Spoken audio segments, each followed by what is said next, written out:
Assalamualaikum. Jangan lupa like, comment, and subscribe. Bye.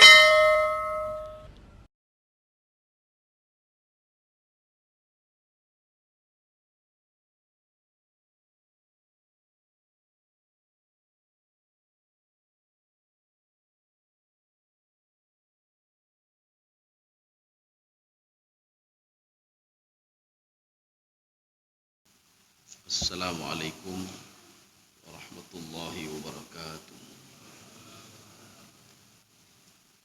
Alhamdulillahi rabbil alamin.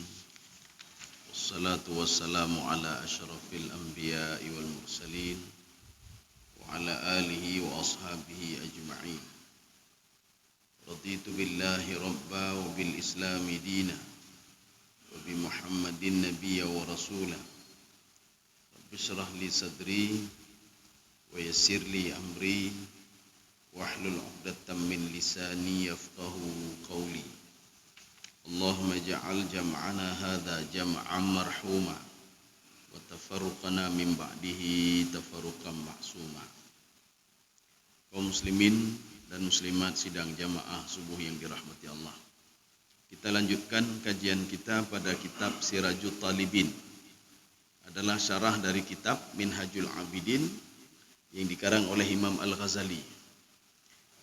Pada pembahasan yang lalu kita sudah membahas ada 4 yang membuat seseorang itu susah untuk beribadah. Kita sudah 1 dan kedua sudah. Sekarang kita masuk yang ketiga. Yang ketiga al-arid ats-tsalits.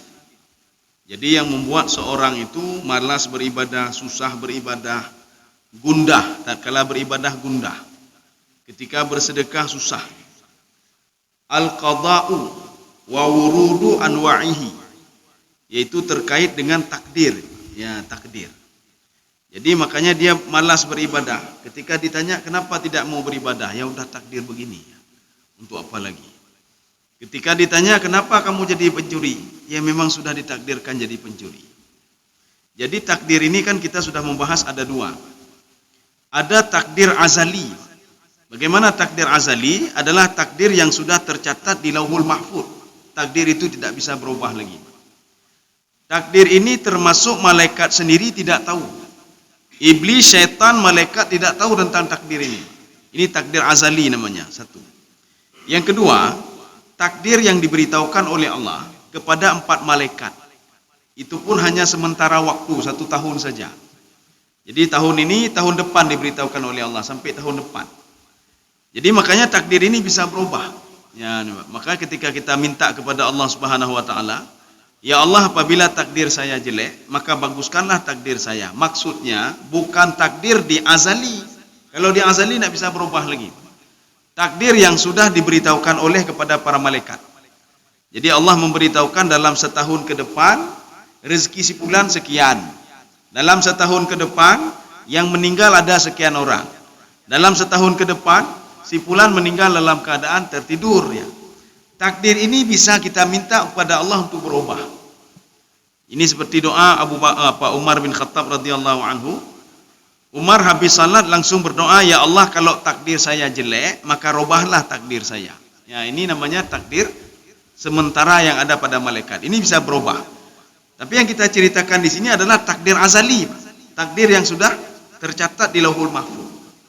Kapan kita tahu takdir ini berjalan sama kita? Ketika kita sudah melaluinya. Ya, inilah takdir azali namanya. Contoh, ya, kita tidak memperkirakan, tidak kita prediksikan kalau kita rugi, Pak. Tapi tiba-tiba kita rugi, Pak, dan bangkrut. Ya, Pak. Jadi bagaimana kita menyikapinya? Jadi makanya di dalam hadis melarang kita untuk, kalau seandainya saya buat begini maka tidak akan terjadi begini, itu dilarang, tidak bisa. Atau kita mencaci maki diri kita sendiri. Kenapa kamu tidak berusaha semaksimal mungkin? Kenapa tidak menjadi begini? Kenapa tidak begitu? Itu juga tidak boleh. Kita ambil yang paling simpel saja, yang paling simpel saja. Di dalam hadis qudsi, Allah Subhanahu wa taala berfirman begini, la tasubbud dahra. Jangan kamu mencaci maki masa. Ini selama ini musim panas misalnya, kita mencaci, kenapa panas selalu? Ketika hujan begitu juga, kenapa hujan selalu? Ketika panas dan hujan, kenapa panas dan hujan? Maka Allah mengatakan la tasubbud dahra fa inni ana dahru. Jangan mencaci maki masa. Artinya apa? Nikmati saja. Kenapa? Fa ana dahru, saya adalah masa itu. Jadi makanya kalau kita caci maki masa, sama mencaci maki yang menciptakan masa itu sendiri. Ya, jadi ini namanya al-qadha. Makanya seorang yang beriman itu salah satu rukun iman adalah beriman kepada takdir. Kalau dia tidak beriman kepada takdir, maka dia tidak dikatakan orang beriman. Maka rukun iman kan ada 6. Salah satu saja kurang, maka imannya bermasalah. Dia beriman kepada Allah, beriman kepada malaikat, beriman kepada kitab, beriman kepada rasul, beriman kepada hari akhirat. Tapi ketika pada terakhir qada, dia tidak beriman. Saya tidak percaya kepada takdir. Kalau saya berusaha hari ini, maka saya bisa merubah takdir saya. Itu takdir azali, itu tidak bisa berubah. Kecuali apa? Kita mohon kepada Allah. Mohon kepada Allah, kita rajak kepada Allah, takdir yang sudah diketahui oleh 4 malaikat. Malaikat mana? Israel, Israfil, Mikail, kemudian Jibril. Ya, Jibril satu lagi, ada 4. Makanya takdir sementara itu diberitahukan oleh Allah kepada 4 malaikat. Itu untuk setahun ke depan. Ya, ini takdir ini yang bisa berubah. Kemudian takdir itu bagaimana? Wa wurudu anwa'ihi. Dan macam-macam takdir itu. Bagaimana macam-macam? Ini dalam penjelasannya al-hulu wal murru. Ada kalanya takdir itu enak, ada kalanya pahit. Ya, nembak. Enak bagaimana? Kita tidak tahu kalau kita besok beruntung. Kita juga tidak tahu kalau besok rugi, Pak. Artinya ada senangnya, ada susahnya. Maka Allah mengharap kepada kita, walaupun terjadi dua-dua seperti ini, terimalah, terima saja. Jadi jangan sudah kecelakaan. Kalau seandainya saya tidak keluar rumah maka tidak kecelakaan. Nah, itu tidak boleh. Jadi tidak boleh. Kalau saya tidak berbuat seperti ini maka saya tidak rugi. Dan juga tidak boleh mengatakan saya akan berbuat ini besok. Inni fa'ilun dzalika ghadan. Saya akan buat ini besok. Itu juga tidak boleh. Jadi bagaimana caranya? Katakanlah insyaallah. Insyaallah dengan izin Allah, dan saya memohon kepada Allah supaya diberikan kesehatan. InsyaAllah besok akan saya lakukan. Ya, ne. Tapi kalau insyaAllah kita hana dijibat, tidak. Ya. Dengku nejak rumah lun, insyaAllah. Makna jibu hana lun ja. Jadi kalau sudah insyaAllah dia tidaknya, tidak juga. Tetapi di dalam syariatnya insyaAllah itu apa? Dia berusaha semaksimal mungkin untuk bisa pergi.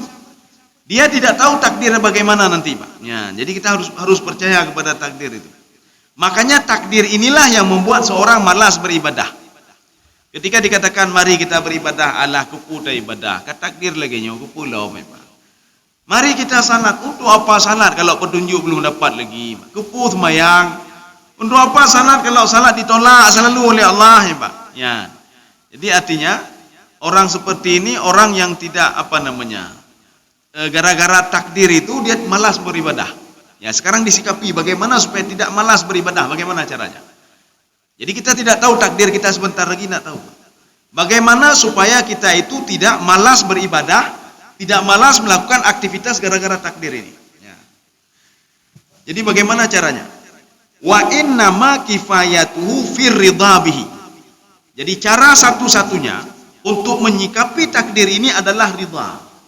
Ridha itu apa? Menerima. Jadi menerima apa adanya. Kita sudah salat, sudah beribadah dan lain sebagainya. Kita sudah mendidik anak kita dan lain sebagainya. Tapi takdirnya anak ini enggak jadi seperti ulama. Tidak menjadi ulama. Jadi makanya kita capek mendidik. Ada seorang ayah ulama tapi anaknya bukan ulama. Ada seorang ayah bukan ulama tapi anaknya ulama semua. Ini sama seperti anak Nabi Yakub alaihissalam. Ada anak Nabi Yakub, Lu'ai namanya. Lu'ai bukan Nabi dan Rasul. Tetapi anaknya Nabi dan Rasul. Anak Lu'ai itu Nabi dan Rasul. Ya. Kemudian Nabi Nuh alaihissalam. Nabi Nuh alaihissalam memang punya 4 anak. Memang tidak menjadi Nabi dan Rasul semuanya. Tapi satu itu Kan'an bin Nuh, dia sudah menyeleweng. Dia syirik kepada Allah Subhanahu wa taala. Memang takdirnya seperti itu. Artinya usaha sudah dilakukan, takdirnya memang seperti itu. Jadi artinya setiap sesuatu yang dimulai dengan ridha, lun ridha ya Allah. Tapi kita harus berusaha, ya Pak. Kita perlu ketahui, petunjuk itu tidak akan datang kecuali kita minta petunjuk itu. Jadi sesuai dengan hadis qudsi, kullukum dhalun illa man hadaitu. Semua kalian sesat, tidak tahu arah.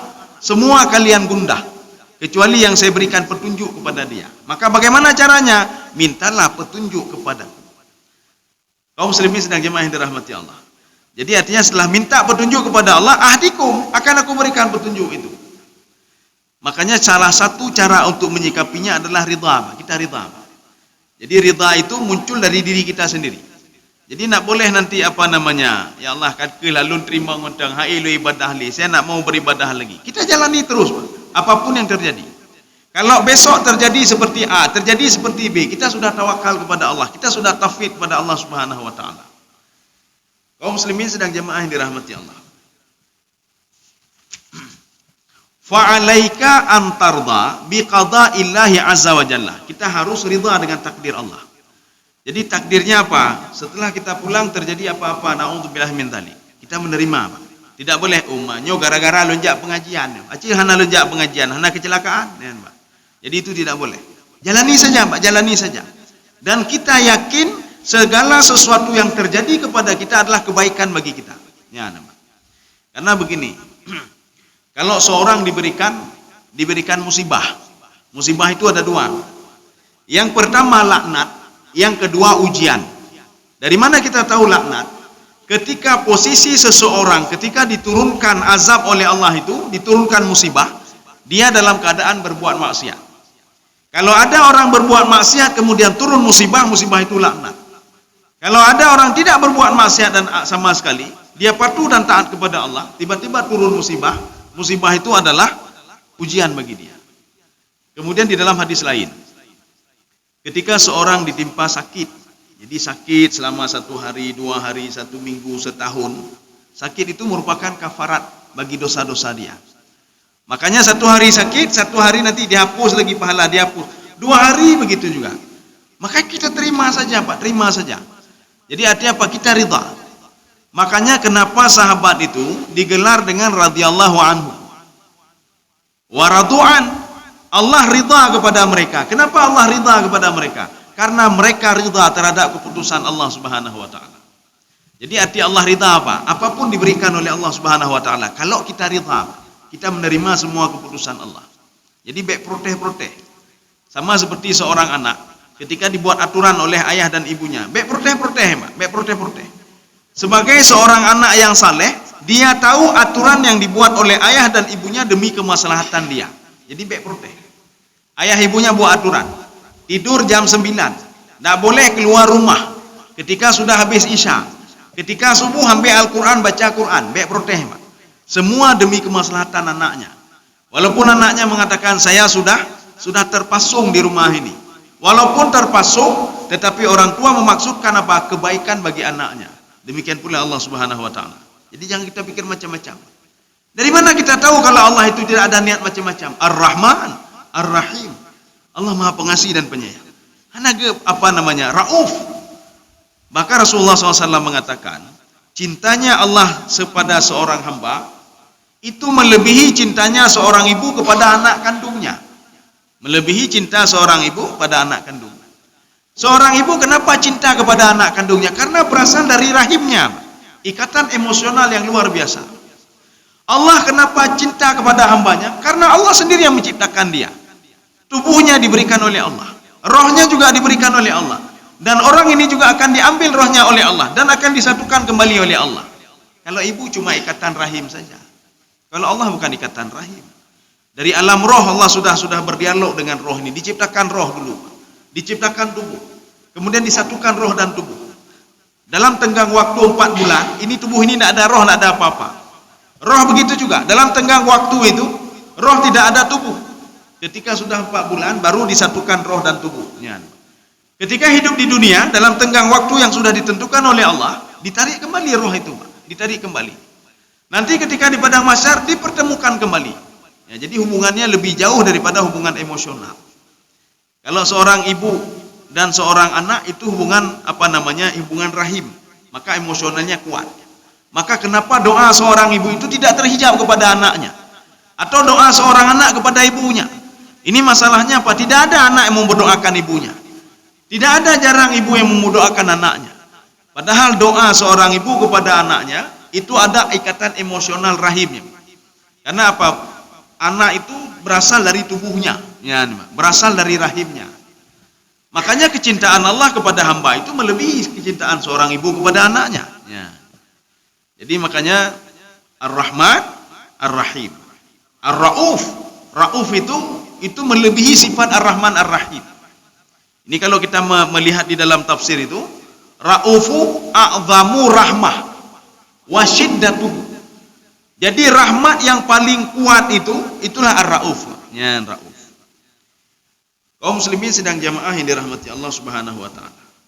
Pada suatu hari, waruwiya anna Nabi sallallahu alaihi wasallam, pada suatu hari Rasulullah sallallahu alaihi wasallam sa'ala ta'ifatan min ashabihi, bertanya kepada sekelompok sahabat-sahabatnya. Apa kata Rasulullah? Man antum? Kalian ini siapa? Kata Rasulullah. Sahabat mengatakan, faqalu mu'minun. Ya Rasulullah, kami sudah jelas, kami orang mukmin ya Rasulullah. Ya nembak. Ditanya Rasulullah, kalian siapa? Sahabat menjawab, kami orang beriman ya Rasulullah. Rasulullah mengatakan, faqala ma alamatu imanikum. Apa tanda-tanda kalian beriman apa? Ya, kalau seperti kita juga, kita mengatakan Allah lun beriman ya Allah. Ditanya oleh Allah, tanda kalian beriman apa? Bukan beriman saja, tanda beriman apa? Dijawab oleh sahabat, qalu nasbiru 'alal bala. Ciri-ciri kami beriman ya Rasulullah, kami bersabar terhadap ujian yang menimpa kami. Satu. Wa nashkuru 'indar raha. Kami itu bersyukur tatkala diberikan kelapangan oleh Allah Subhanahu wa taala. Dua. Yang ketiga, wa narda bimawaqi'il qada. Kami ridha terhadap keputusan Allah Subhanahu wa taala kepada kami. Apakah hari ini harta kami hilang, kami terima ya Allah. Karena apa? Yang melakukan itu adalah Allah. Ketika kami sakit, kami ridha ya Allah. Kenapa? Yang membuat sakit itu adalah Allah. Maka Nabi Ibrahim alaihissalam ketika mendakwahi Numrud, apa katanya? Tuhan saya adalah yang menghidupkan saya, mematikan saya, yang memberikan penyakit kepada saya, mengangkat penyakit saya, yang memberikan kesehatan kepada saya. Itulah Tuhan saya. Ini kata Nabi Ibrahim alaihissalam. Setelah dijawab tiga-tiga ini oleh sahabat, apa kata Rasulullah? Faqala mu'minun wa rabbil Ka'bah. Betul, kalian betul-betul orang beriman. Makanya barometer beriman itu lihat dari tiga hal. Ada enggak tiga hal itu? Kalau tidak ada tiga hal itu, berarti iman kita masih bermasalah. Sabar enggak kita? Nya bacu-bacu kajihnya, hana tabai, Pak. Padahal bacu gejuk sakit bacu kahana tabai, Pak. Gejuk rugo bacu kahana tabai, Pak. Gejuk masalah sedikit kahana tabai, Pak. Gejuk anak yang bermasalah sedikit kahana tabai, Pak. Atau yang kedua, ini tiga-tiga harus ada, Pak. Wa nashkuru 'indar raha. Bersyukur enggak ketika diberikan rahmat, ketika diberikan keberkahan oleh Allah? Teringat enggak dia kepada Allah? Ketika promosi jabatan, mendeme rezeki, mendemenyo, mendemeji, panen, ya Mbak. Tidak gagal panen, apakah dia bersyukur? Oh bersyukur, berarti orang beriman, berarti perlu sabote. Wa ridha 'indal qada.